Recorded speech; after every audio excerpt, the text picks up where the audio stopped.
was actually quite a grim warning from Scott Morrison. The elephant in the room here is clearly China, which seems hell-bent on domination in the region. Then you have the uncertainty of Donald Trump.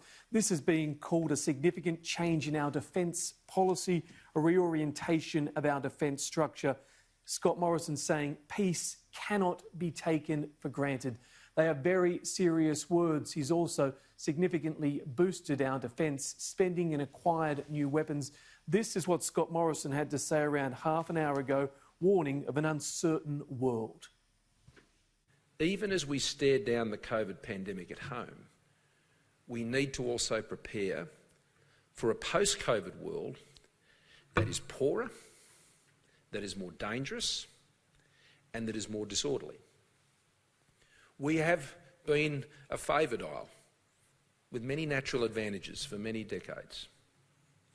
But we have not seen the conflation of global economic and strategic uncertainty now being experienced here in Australia, in our region, since the existential threat we faced when the global and regional order collapsed in the 1930s and 1940s. Yeah, fairly significant words there, Tom, talking about the fallout and pre-World War II era when Australia was largely ill-prepared for battle.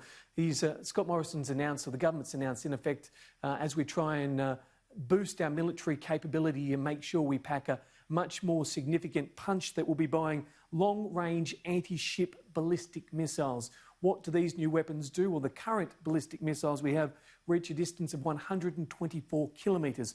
The new ones will fire 370 kilometres. What does that do? It gives us a much longer jab, and it inhibits the ability of other nations to get close to us. Scott Morrison wants to make it very clear that if a nation is looking to pick us off, if they think we're an easy target, it's going to take a hell of a toll on them. Here's Scott Morrison talking about our 3 new strategic objectives. Shape Australia's strategic environment. Deter actions against Australia's interests. Respond with credible military force when required. We must be alert to the full range of current and future threats, including ones in which Australia's security and sovereignty may be tested. These new policies will require force structure and capability adjustments. These must be able to hold potential adversaries, forces and infrastructure at risk from greater distance, and therefore influence their calculus of costs involved in threatening Australia's interests. And the response from Labor to this pivot, Jonathan? Well, Tom, not surprisingly, there's not a whole lot the opposition can say other than they support this. Oppositions typically don't like to have air gaps on national defence. Here's Anthony Albanese around an hour ago. What I agree is that we need to protect Australia in every world, pre, during and after.